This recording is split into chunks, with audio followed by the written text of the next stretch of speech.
One of Christianity's fundamental claims is that Jesus is the Messiah, the anticipated liberator and king of Israel. The claim goes back to the early days of the Jesus movement. See, for example, John 4:25-26, which portrays a conversation between Jesus and a Samaritan woman.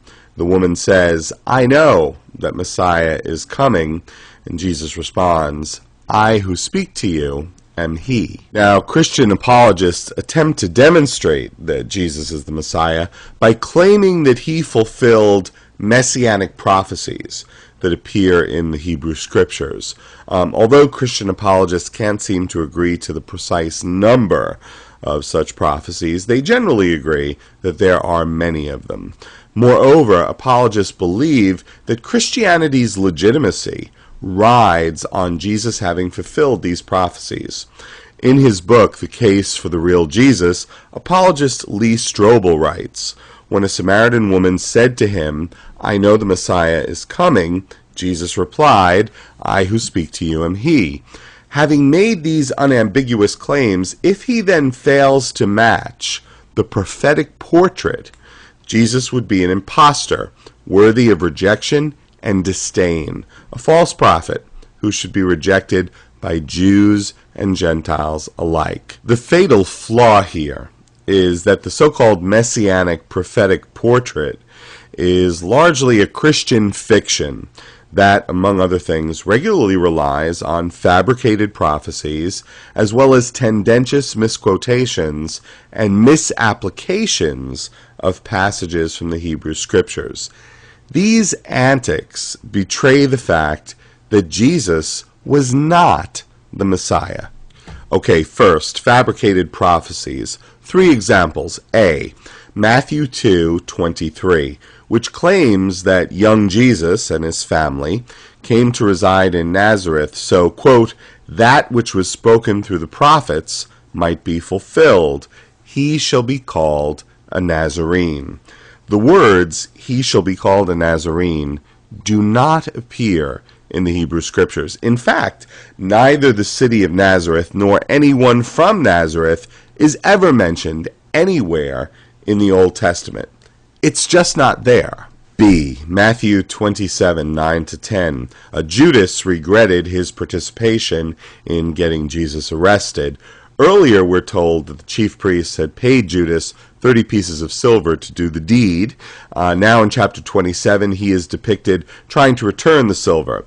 He eventually throws it into the temple and goes off to kill himself. The chief priests decide to use the silver to purchase a potter's field, a cemetery for unknown and indigent people.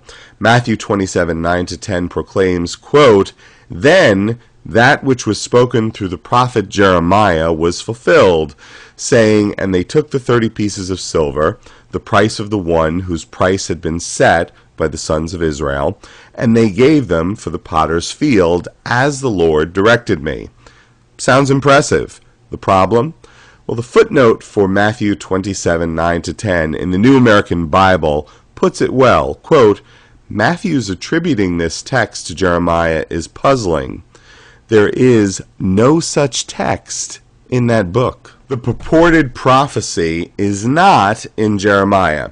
Christian apologists have offered various excuses for this, including, without limitation, the prophecy was in Jeremiah, but the Jews cut it out. The prophecy was in a writing by Jeremiah that no one has and that no longer exists. The author of Matthew had a bad memory, or it was the ancient equivalent of a typo. And my personal favorite, the prediction was spoken by Jeremiah, but never written down. While creative, this last one withers under the mildest scrutiny. Matthew uses the same formulation 20 times, 18 of which refer to texts that can be found in some form in the Hebrew Scriptures. As for the other 2, this and the bit about "he shall be called a Nazarene," they're not in the Hebrew Scriptures at all. They're Christian fabrications, Now, some apologists eagerly point to Zechariah 11:10-13 as the source of the purported prophecy. Two problems. First, Zechariah is not Jeremiah. Second, the passage in Zechariah doesn't say what the author of Matthew says. C. John 2:17. In the 4 verses immediately preceding this, we're presented with one of the 3 different times the Gospels portray Jesus clearing the Jewish temple. According to the author of John, upon seeing Jesus do this, quote, his disciples remembered that it is written, zeal for your house will consume me. Christian apologists regularly include this among the purportedly fulfilled messianic prophecies. Here's the problem. While the text appears in Psalm 69:9, zeal for your house consumes me, it's not a messianic prophecy. Moreover, even if it were a messianic prophecy, it presents a major problem for traditional Christology, which holds that Jesus was sinless. The person praying in Psalm 69 is a sinner. Verse 5, O Elohim, you know my foolishness, and my sins are not hidden from you. Unless Christian apologists want to say that Jesus was a foolish sinner, they can't claim Psalm 69 as a prophetic reference to him. Second, misquoted and misapplied passages from the Hebrew Scriptures. 3 examples. A. Matthew 2:14-15. Mary and Joseph take the baby Jesus and flee from Herod into Egypt, where they remain until after Herod's death. So the author of Matthew claims, quote, what was spoken by the Lord through the prophet might be fulfilled, saying, out of Egypt did I call my son. It seems impressive until one checks the source, Hosea 11:1, which has God saying, quote, when Israel was a youth, I loved him, and out of Egypt I called my son. The author of Matthew ripped half of Hosea 11:1 from its context, a lament about Israel, and misapplied it as if it were a messianic prophecy. B. Matthew 1:22-23. An angel tells Joseph that his wife, a virgin, was made pregnant by God, and that the son she will have is to be named Jesus. The author of Matthew says, quote, now all this took place that what was spoken by the Lord through the prophet might be fulfilled, saying, behold, the virgin shall be with child, and shall bear a son, and they shall call his name Emmanuel, which translated means God with us.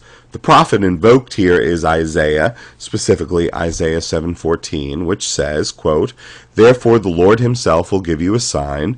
Behold, the young woman will be with child and bear a son, and she will call his name Emmanuel. Let's put the passages side by side. Notice the difference with respect to the child's name. Isaiah clearly says the child's mother will name him, and Emmanuel will be his name. By contrast, Matthew has an unidentified they, calling the child Emmanuel. Of course, the author of Matthew had to modify the passage because, as we saw, he had an angel directing Joseph to name Mary's child Jesus, a direction Joseph obeyed. So Matthew changes it from Isaiah's third person feminine singular, she will call, to the third person plural, they shall call.